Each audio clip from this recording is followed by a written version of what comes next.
They do not understand, these fools. Worshippers of a dead idol, a rotting effigy, a fake and fallen god. They know nothing of the realm of the gods, the teeming expanse of possibility, a roiling reality of numinous potential. Change, hunger, desire, obsession, evolution, power. The warp provides, and the warp showeth the way. The weave and weft of fate in a cosmic tapestry that confounds those minds too weak to comprehend its full potential. They can never understand the tempests of raw emotion and whirlpools of fate that I allow to caress my soul. I bask in these etheric currents. Countless paths roll out before me. The deaths of trillions, the conversion of worlds, the sacrifices of heroes arrayed against our righteous fury. Even my own death floats before my eyes. The shadow that hunts. A carrion feeder crowned in blood, cloaked in anguish and guilt. But that is of no concern for the moment. Who am I to suffer the worries of mortals? I, the delver of the deep mysteries, first among my brothers to discover the truth behind the universe. I, the most devoted of the dark god's disciples, have left such human aspects behind. I have traveled time and space, broken sacred oaths, and sworn anew ancient blood pacts as old as the universe itself. I am one with the warp, and I am Chaos's greatest servant. From the primordial annihilator there is universal truth, and there is nothing I ever desired more. Welcome one and all. I am Azazel, and for better or worse, you have stumbled your way onto my video detailing Chaos and the Warp. It's tricky stuff, discussing things that have no logic, no sense in our reality, a place where our descriptions pale in the face of insanity and fall short at every hurdle. Nevertheless, I will try. What follows is an introduction to Chaos and the Warp in my own words. Perhaps in the future we will revisit in far more detail. Be prepared now. Steel your hearts and gird your minds as we enter the most horrific place imaginable. The place where hope goes to die, and where thirsting gods rack the souls of billions while directing madness on the stage of our galaxy as easily as puppeteers pull on strings. Welcome to the 41st millennium. Before we begin with Chaos itself, let us begin with the Warp. The nirvana that it once was, and the nightmarish realm that it has been forced into becoming. The Warp, the Immaterium, the Imperium, the Ether, the Sea of Souls, the realm of Chaos. Each a name reflecting a slither of truth about the Warp itself. A mirror image of our own reality. An alternate dimension filled with and altered by the resonance of strong emotions from sentient species within our own Immaterium. It is also the realm in which humanity travels the stars in short periods of time. Time loses all meaning within the Imperium. Thus, faster than light travel can be achieved by navigating through its interdimensional murky depths. Without this realm, the colonies of humanity would be separated by centuries of standard travel. Without this dimension, and the beaming light of the Astronomicon shining through its darkest depths, the Imperium of Man would crumble. Perhaps they were once combined, our Immaterium and the Immaterium, long before the birth of sentient species and gods, effortlessly intertwined in perfection before their separation. Or perhaps they have simply always existed as they are now, the yin and yang of our universe, the action and reaction of a cosmic pendulum between the two. Needless to say that they are connected in intangible ways. For every thought and emotion in the Immaterium produces an echo in the Immaterium. Thus it is that our actions in the Immaterium directly influence the Immaterium. Consider the warp to be a blank canvas, devoid of colour, shape and size, an endless realm of possibility waiting to begin. In the Immaterium, life begins to form. It is hopeful and curious. Thus the first splashes of colour appear in the warp.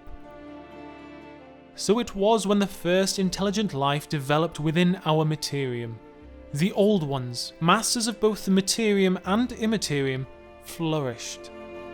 The warp was a reflection of their curiosity, their exploration, and their benevolence, and so it became a heaven.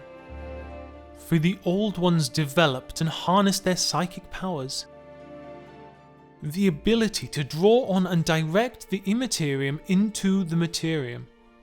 They could engineer things undreamed of, with warp essence, psychic power so pure and powerful, there were no risks, no evil entities, and no harm. That all changed when they went to war. The most savage and horrific war ever seen in our universe on a galactic scale. The war in heaven. We shall skip over the details for another time, but suffice to say that their actions cursed the Immaterium, and thus the Immaterium along with it. For what would a realm of psychic power, raw emotions, and sentient feelings do when used to create genocidal weapons of war? The canvas became stained. Small parts at first. The hatred of an enemy. Tragic mourning for a loved one. Vengeful satisfaction upon defeating a foe.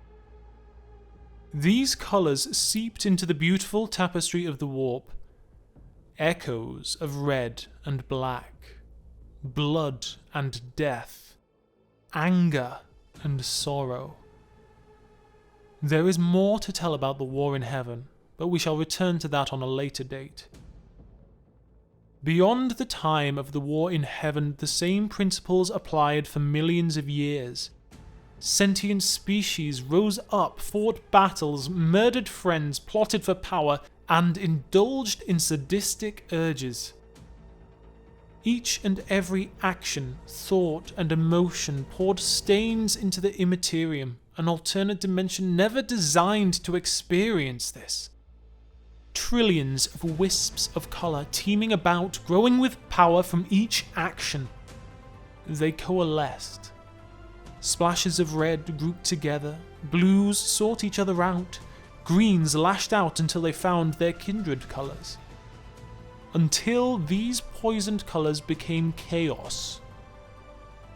Perhaps in its most simplistic terms, the warp is the realm. Chaos is what inhabits it. The pollution of a glorious other reality coalesced, combined, and created sentience. But sentience not like you or me. Oh no.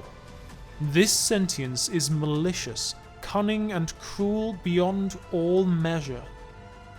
This corruption, this subversion of the nature of reality gave birth to demons and gods. The Chaos Gods. The Chaos Gods are the pantheon of four, vile and abhorrent culminations of our darkest thoughts and deeds. The pinnacle of depravity drawn from the Immaterium and formed within the Immaterium. The vast majority of demonic denizens within the warp are mere extensions of these four vast and vehement villains. They are Khorne, the Lord of Rage, the Blood God who sits atop a throne of skulls. He is wrath, rage, blood, murder, war, and hatred incarnate. Khorne cares not from whence the blood flows, only that it flows. Next, we have Nurgle, the Grandfather, Lord of Pestilence and Decay. He is evolution birthed of a sick and twisted logic. He embodies birth and rebirth, including the despair, disease, and desolation experienced along the way. Third, we have Slaanesh, the Prince of Pleasure, she who thirsts, the Dark Lord of Excess. The indulgences of pain and pleasure, of excess and hedonism, of the pursuit of perfection down dark paths. Lastly, we have Tzeentch, the changer of the ways and the architect of fate. He is mutability and manipulation, destiny and trickery. It is he who tugs the threads on a web that encompasses the galaxy to twist the fates of mortals unto his direction. Together, these four gods are manifestations of what is known as the primordial annihilator. That is to say, chaos itself. It is a motive force, a malevolent, disparate idea that is comprised of the malevolent entities and emotions within the warp. Chaos worship. The greatest monster of all is man. The demon does not choose to dwell outside the blessed Immaterium, nor does the Xenos cast aside the holy form of man to walk another path. Both are terrible and foul, it is true. But the heretic and the traitor were given every gift in the universe and chose to cast them aside. There is no greater crime than this. Quote from Inquisitor Malachi Vernhardt. There is but one religion in the Imperium of Man, that of Emperor worship. Praise the Saviour of humanity, proselytize his glory and recognize him as the true and beneficent God that he is.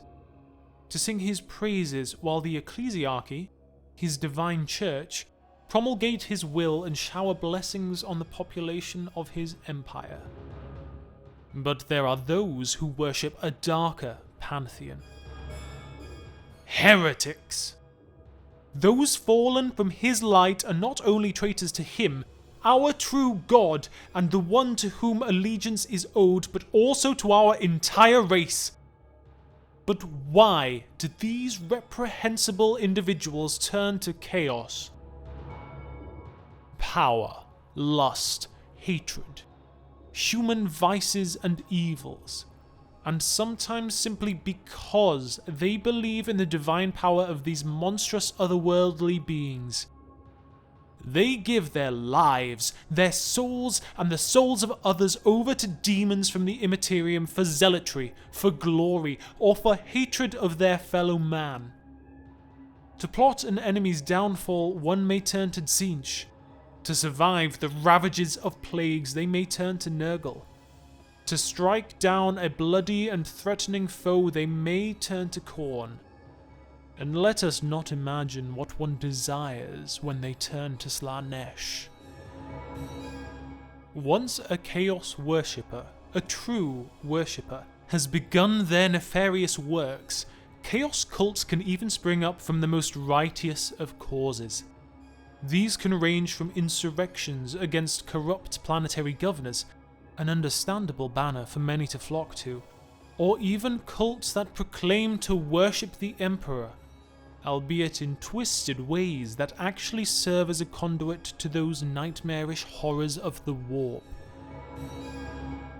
These cabals, cults, and sects are more than capable of posing a threat to the society within which they lay dormant. However, more often than not, they work in concert with allies.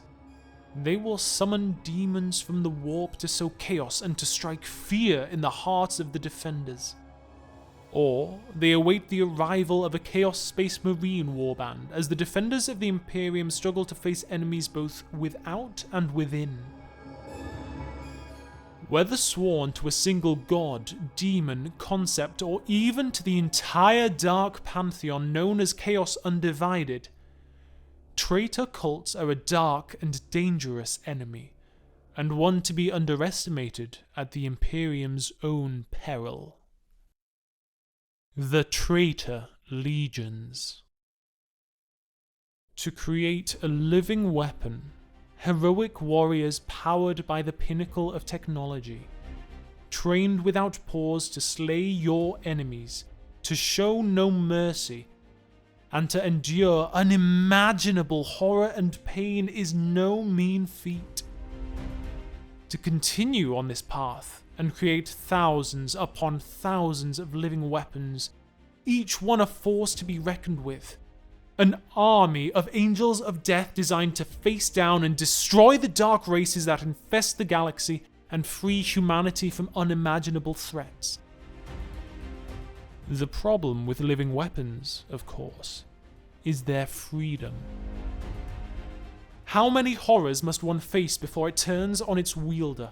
How many times until it bites the hand that feeds it? What do you do when a weapon turns against its master? Therein lies the saga of the Great Crusade and the Horus Heresy, the tale of the Traitor Legions, which is fully deserving of its own entry in the future, so we shall breeze over some of the darker details. Long ago, the Emperor completed his unification of terror. Our homeworld, infested with techno-barbarian states and psycho-warlords, was pacified. United under one banner, that of the Emperor, his dream was to unite all the disparate worlds of mankind, to purge the galaxy of threats, and make the Milky Way galaxy our birthright. To do this, he needed warriors. Not just any warriors. He needed legions of them. Tenacious, determined, powerful, nigh indestructible warriors armed with the most formidable weapons imaginable. But more than this, he needed generals. In a war that spanned the stars, he needed beings not only of power, but of intellect. Thus, in his gene labs using dark technology and otherworldly power, he created 20 Primarchs. They would be larger, stronger, more charismatic, and more capable than any beings before them. They would be potent in every sense of the word. They shall be my sons, and in them will live the hopes of a unified humanity. Theirs will be the strength to prevail, not only when victory lies within easy reach, but even when it seems unattainable. When doom settles like a shroud all about, in those times of darkness, my noble sons will shine the brightest of all. From each of these Primarchs, he would take their genetic template and create gene seed. With implantation protocols and careful genetic screening, he could transform adolescent boys into warriors, elevated far beyond any standard soldier. 20 Primarchs for 20 different gene templates to create 20 legions of these super soldiery. Their numbers grew. The Primarchs would lead their own legions as conquerors of old. No Alexanders or Genghis Khans were these, for they would never be touched by the ravages of time. Merely continue on from one planet to the next, bringing enlightenment to world after world, whether by diplomatic means or by force of arms. The knowledge of this is made all the more sour, knowing how such bright lights can be brought unto darkness. 9 Primarchs turned from the Emperor's grace. 9 Traitor Legions stood against our Imperium and attempted to bring our empire low. They failed in their dark heresy. hounded and harried from Terra after their nefarious attempts were hindered by the Loyalists. These traitor legions fled to the farthest reaches of the galaxy. They fled, yet were not exterminated. They forever haunt our Imperium with their raids and dark crusades. From abductions to sacrifices, their goals are as disparate as their loyalties, yet they are formidable forces. They are the Black Legion. First, foremost, and most reprehensible among these traitor legions are the Black Legion. With armor as dark as their twisted souls, this horrific traitor legion was initially the remnants of the Sons of Horus Legion, formerly known as the Lunar Wolves, and is led by Abaddon, Warmaster of Chaos, formerly First Captain of the Sons of Horus. Their Primarch Horus died at the hands of the Emperor.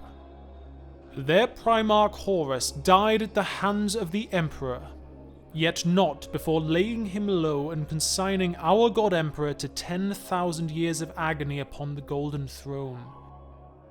This legion, their numbers and abilities make them one of, if not the largest traitor legion, especially as traitor Space Marines of Loyalist chapters throw off their loyalties and pledge themselves to the Black Legion.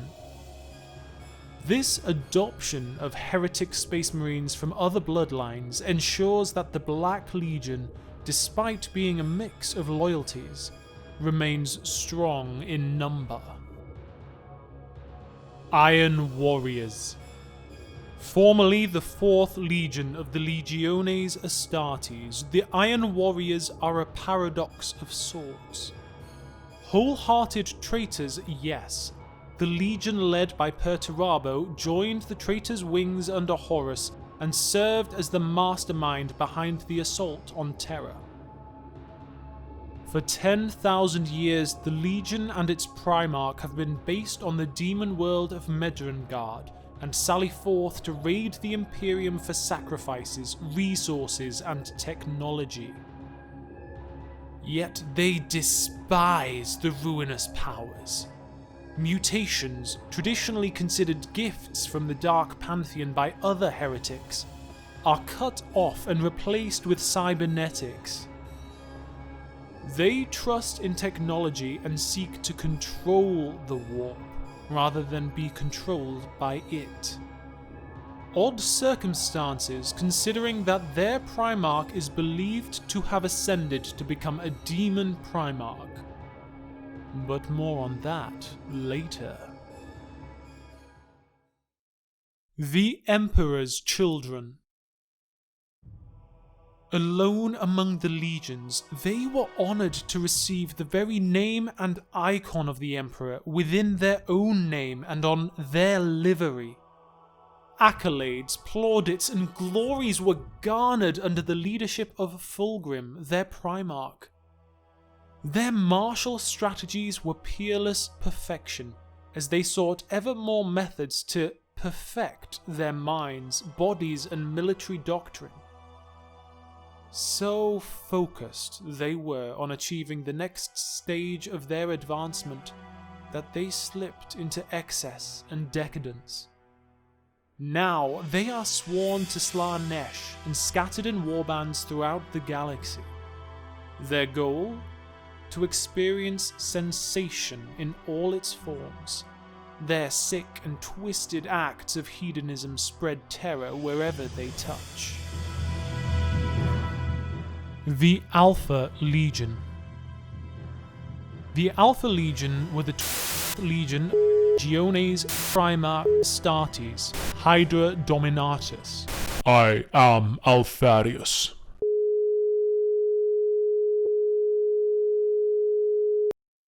The Death Guard. The Death Guard are the sons of Mortarion, and the grotesque remnants of the proud and stalwart warriors they once were. The 14th were once known for their incredible resilience, far beyond that of even transhuman standards. They were the unflinching bulwark, striding through toxins of alien environments to ravage the enemies of humanity. Now, sworn to the Chaos God Nurgle, they are mutated abominations bearing the Plague God's gifts. Rotting corruption inhabits their flesh, yet it has made them stronger than ever before. Nigh impossible to kill, this Traitor Legion is impervious to all but the most visceral of injuries, as they spread before them toxins and viruses to weaken and destroy a planet's defenders. The Thousand Suns. Once, the 15th Legion were peerless and honourable warriors. Scions of Magnus the Red, their Primarch, the Legion was gifted with an incredibly high number of Psykers among their ranks. Instead of shunning these mutations, they respected and venerated the mystical arts, using them as valuable weapons against the enemies of the Imperium. They respected knowledge and understanding. Their Primarch did everything wrong, no matter what anyone else says. Mistake after misguided mistake led the Thousand Suns to the side of Horus, to become sworn servants of Tzeentch, and for all non-Psykers within the Legion to become cursed into automata, and to be forever bound to the will of their brethren. From the planet of the sorcerers, Magnus and the Thousand Suns tug on the strings of fate to achieve their ends, and summon Psykers from across the galaxy to aid them in their dark rituals. The World Eaters. Wrath incarnate, the World Eaters are the sons of Angron, the Red Angel, and serve the blood god Khorne. The howls of the dying herald their passing. Rivers run red in their presence, and the skulls of the slain are stacked high for Khorne's throne. Known for their bloodshed and savagery during the Great Crusade, little has changed for the World Eaters beyond their loyalties. With the Butcher's nails, cybernetic cortical implants that allow only rage and anger to flow freely, all else is deadened, or unending agony.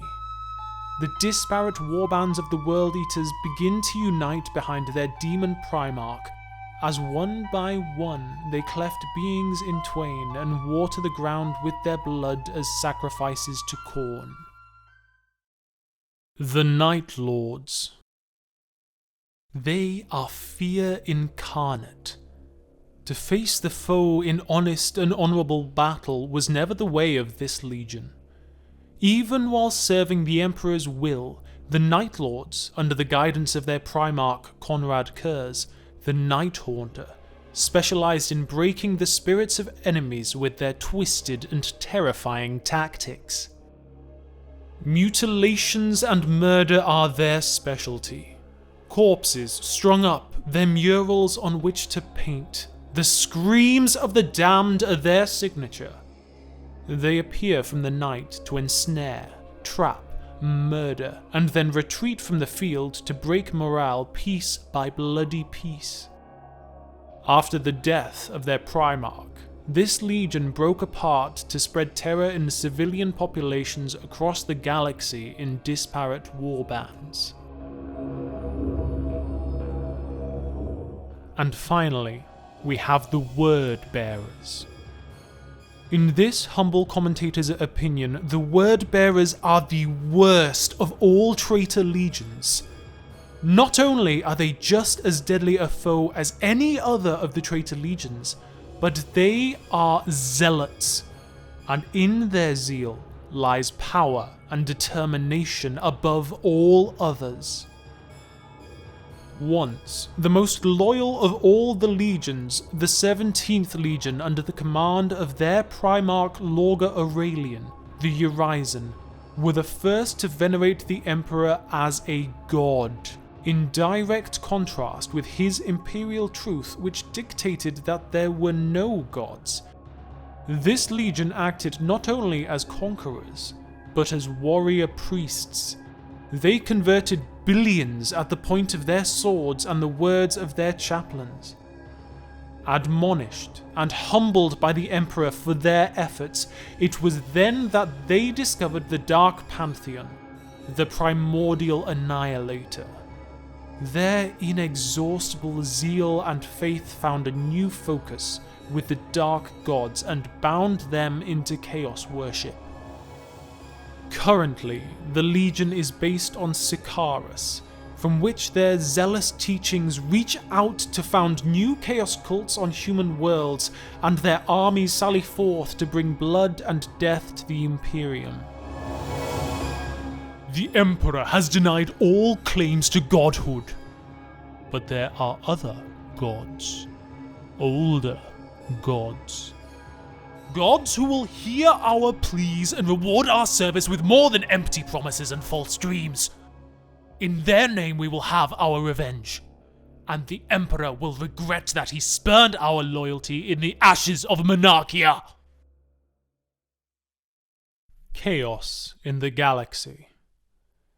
Chaos rifts are places where the border between the Immaterium and the Immaterium has broken, and chaos spills out into our galaxy.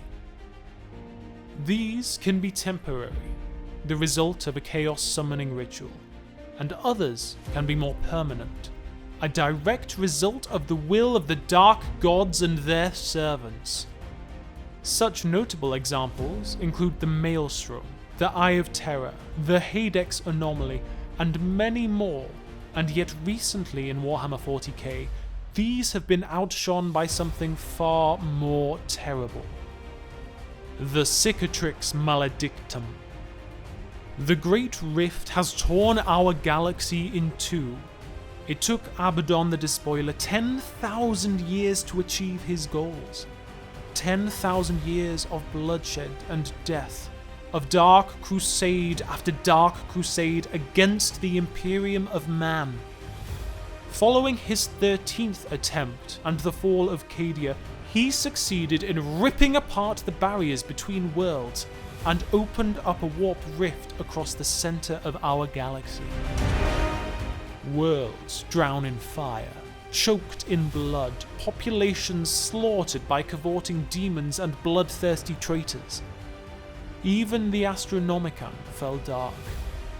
It seemed as if the end of times was near. Yet our God Emperor and his servants even now rise up to rage against the heretic, the demon, and the mutant. Even with half our galaxy stuck in darkness, unable to see the Emperor's light of the Astronomicon, we will not bend. We will not break. We will prevail. For it is darkest just before the dawn. The sun will rise on our Imperium, and the sons of the Emperor return to us in our hour of need. Humanity is far from done with this galaxy. We shall take back what is ours. We shall burn the heretics who stand in our way, and we will cast the demons back from whence they came. In his name, for the Emperor, and for humanity. Well, if you're still here, I do hope I've made an improvement on my last couple of videos. The learning curve I'm currently experiencing is steep, yet I hope to create enjoyable videos for those of you who, like me, love the lore of Warhammer 40k. Please feel free to like, subscribe, comment something, anything you wish me to touch upon more. Perhaps I need to adjust my approach in future videos? Your input is welcomed, as, well, without you, no one would be listening. Anywho, enjoy your day or night, and I hope you've indulged in some escapism from reality. For that's why we are here, isn't it? Until next time.